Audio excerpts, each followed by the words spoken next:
Bismillahirrahmanirrahim. Assalamualaikum warahmatullahi ta'ala barakatuh. Alhamdulillah Rabbil Alamin. Wassalatu wassalamu ala syarifil anbiya wal mursalin wa ala alihi wa sahbihi ajma'in. Alhamdulillah, all praise be to Allah subhanahu wa ta'ala that allows us and give us this existence on this earth and give us His mercy and grace for us to serve Him and do some da'wah.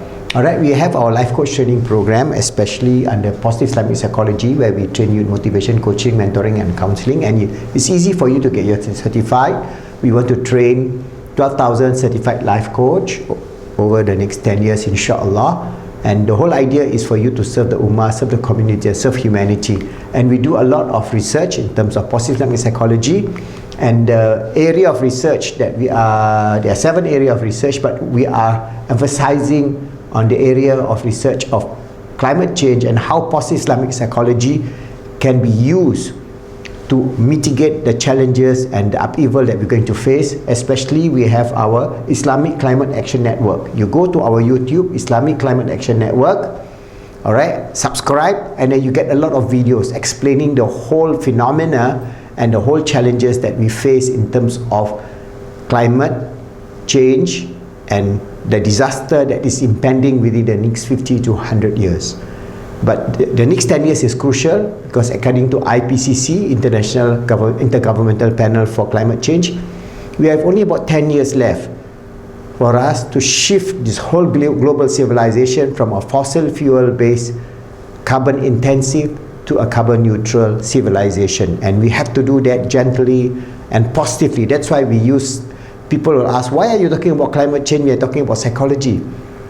Psychology is important, especially positive psychology, when you are facing existential question of your own extinction. I'm going to show you a video, all right, where we have to work on to change ourselves, the family and ummah and the whole global society of this issue, that there is a possibility of this extinction of the human species itself if we continue with our greedy, consumption-based, unjust world where the rich get richer, the poor get poorer. Not only you destroy the poor people, you destroy the rich people also, because when this extinction comes, it will affect all human beings. Whether you are rich, whether you are poor, whether you're middle class, you're all going to have to face this. So I'm going to show you a video, our acknowledgement to Big Picture RT. You go to their channel, and the video is the last hours. This is a very, very powerful video to explain to you what we need to do and how we are going to avoid extinction. The question is, what is extinction? Extinction of the human species over the next 100 years. If we are not going to mitigate, we are stubborn, we continue with our greedy way of life, our destructive way of life, are putting all kind of chemicals, carbon dioxide, methane, CFCs, and so many of these things. Finally, it will result in the destructive impact of climate change, which is the melting of the sea ice. And if once the sea ice start melting, as the temperature rises above 2 degrees, then you have a problem of the feedback loop where the methane hydrate in the Arctic Circle will begin to release the methane, and the methane will be so powerful that it will then cause the temperature to rise by another 2 degrees. And when that happens, at 6 degrees, there cannot be any mitigation anymore. When the temperature rises 6 degrees, then all 95% of the life form that is on this earth, that means all mammals, human beings are the top tier of the mammals, will disappear. So this is a very, very, very, I would say, last shocking video. It's last hour shocking video for you to really reflect and think, and you should pass on this video to as many people. Just use your WhatsApp, tell your friend, go and see this video. Think about it. Think about your children, your great-grandchildren. Think about the world. Think about humanity. Don't think about just, we can carry on life as usual. Life is now not as usual because we are facing this terrifying existential question which not many people know. This group of scientists knows about it, and they say the moment we have an ice-free Arctic, that will be one of the tipping point that will cause the temperature to rise to 2 degrees and beyond. Once it goes to 4 degrees, 5 degrees, you cannot control, it will shoot all the way to 10 degrees. At that point, all life form, all mammals, all insects, all other life form will all disappear except for a couple of species of bacteria or viruses and so on. So this world will then face its own existential end because it is our hands that have caused this disaster. So that's why as Muslims, we know that this is an existential, so there's no point I talk about mind-body research and so on, when this is an issue, the biggest issue that we as Muslims, Muslim countries will have to face, like it or not. Middle East, India, Pakistan, Indonesia, Malaysia, China, America, the whole world. We are one planet, one world. We have no planet B to run to. So when this happens, we cannot escape. But we have time, Alhamdulillah. So with the grace of Allah, we try to change our life and change human civilization, which is a big shift from carbon intensive, fossil fuel based to carbon neutral, using sustainable and renewable energy, so that we don't end up being climate refugee or dying, billions of people dying of starvation. So please go to this video, the last hour. It's only about a 10 minutes video. Pass it on, WhatsApp to all your friends, and go to our channel, Islamic Climate Action Network, to for us to network together and work on a positive change to help make this world a better world for all, knowing that we are the steward of Allah, His Khalifa on this earth. We have always to strive to make ourselves good, help others to be good, and make the world good, inshallah.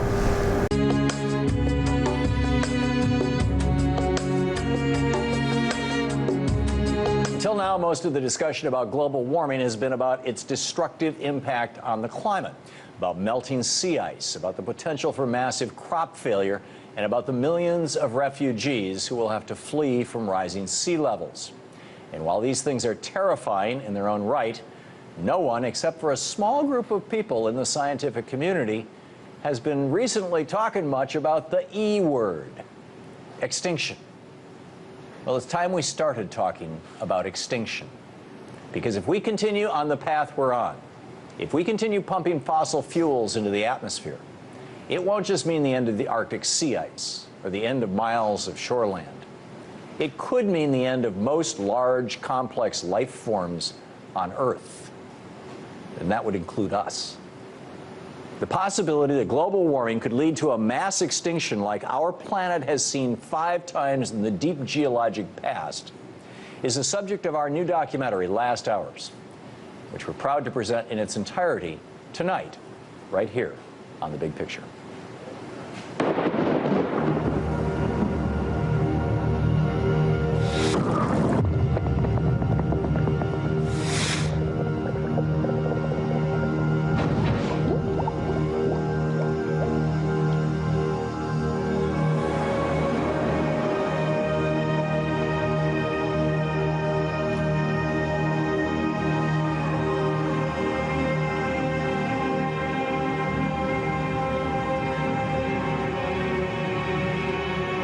Consider this, nearly all life on Earth could go extinct because of man-made climate change.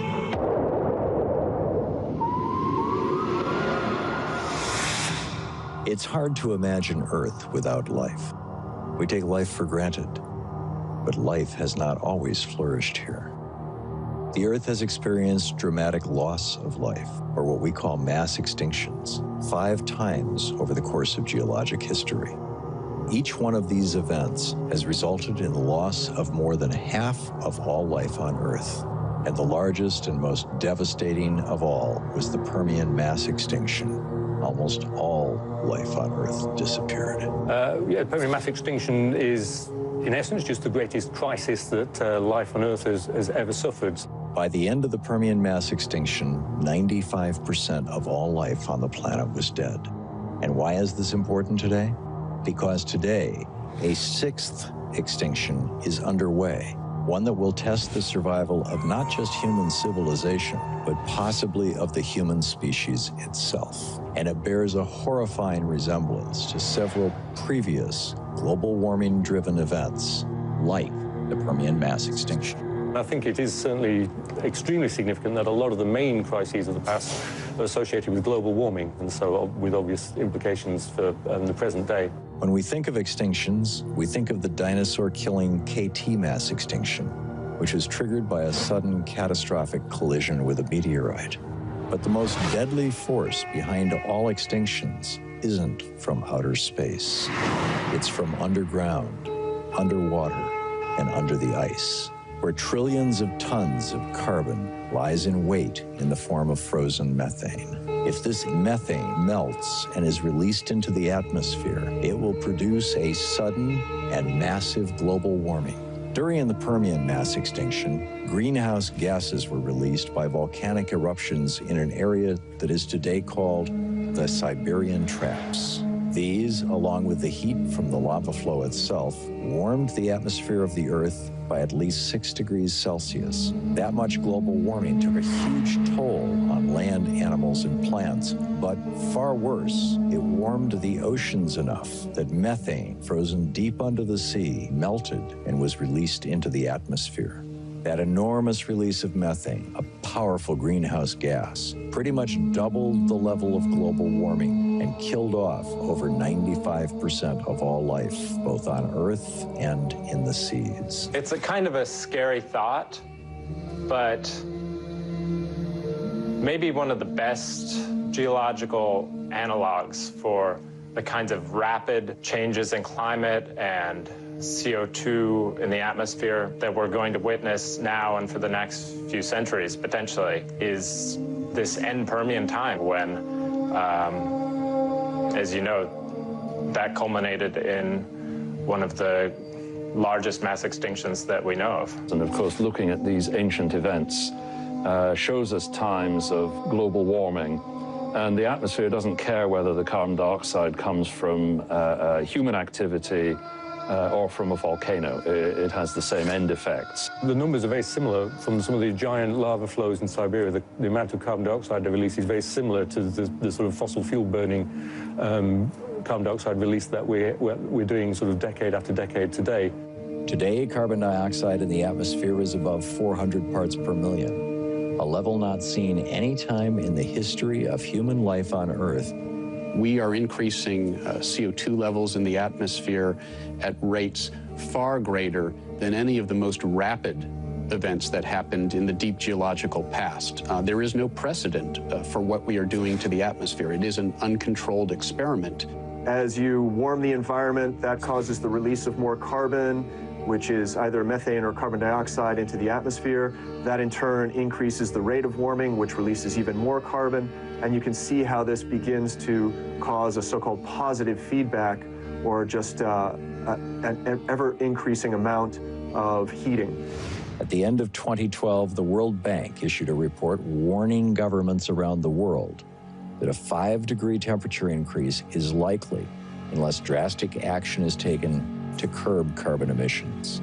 And a 6-degree increase was, according to some scientists, all it took to pass a tipping point during the Permian mass extinction. There's a virtual scientific consensus that 6 degrees was all it took to initiate the PETM. In both cases, it involved massive releases of methane.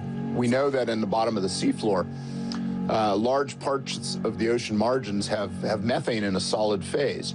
And what happens is that when you change the temperature, it can dissociate, or you can think of it as melting this frozen methane phase. And so the idea is that during some of these events, we have some triggering or initial cause that forces the ocean temperatures to warm, especially in deep parts of the ocean. And then that dissociates or melts this solid methane phase, which then goes into gas, which can get into the ocean and the atmosphere. Methane is way worse than carbon dioxide. It's inert right now in the soil. It's not affecting anybody in any way.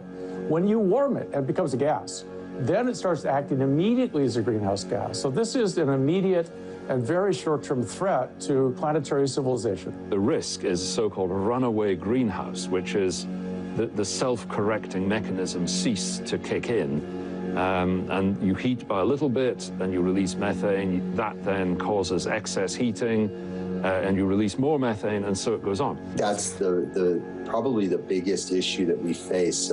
Sea level change is a big one, too, a very expensive one to manage, but the methane release from the tundra, once that gets underway, we reach a point where we lose the option of having an effective mitigation strategy.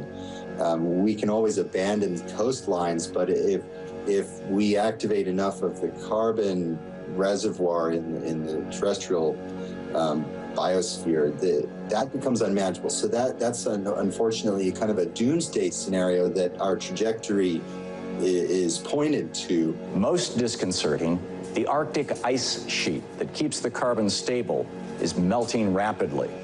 In July 2013, the Arctic lost 41,000 square miles, an area half the size of Kansas, every single day.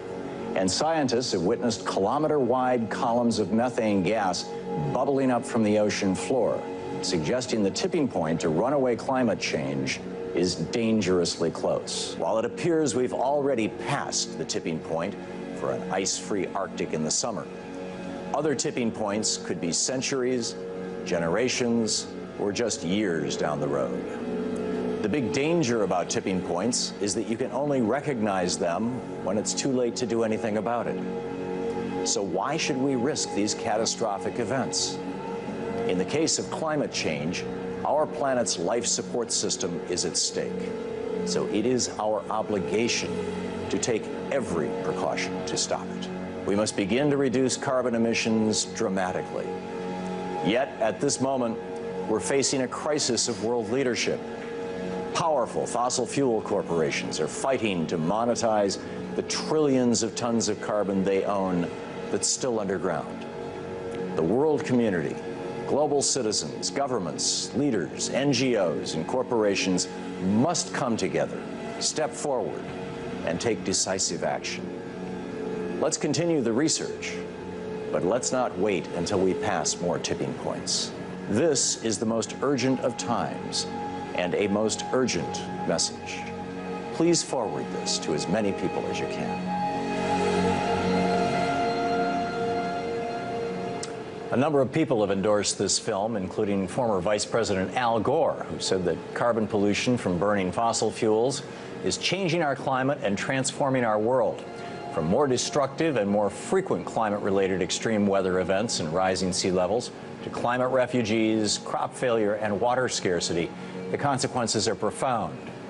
Al Gore said Last Hours expertly explains how we got here and what will happen if we don't work together to stop it. It is a needed and urgent call to action. Kumi Naidoo, the international director of Greenpeace International, said that Last Hours is a captivating, extremely compelling appeal meant to awaken politicians and business leaders to take climate change action and stop runaway catastrophic climate change. Few films have managed to capture the sense of urgency as well as Last Hours. In the context of science telling us that emissions need to peak by 2015 and then come down, and with politicians doing little to reflect this urgency, this is a much-needed asset for the climate movement. And Maggie Fox, president and CEO of the Climate Reality Project, praised Last Hours, saying that in the 18th century, Edmund Burke wrote, "Those who don't know history are destined to repeat it." Many years later, Last Hours makes clear how much we have to learn from our planet's history to truly understand the potent threat of trapped methane. This film acts as a call to action on climate that we must heed. The stakes couldn't be higher.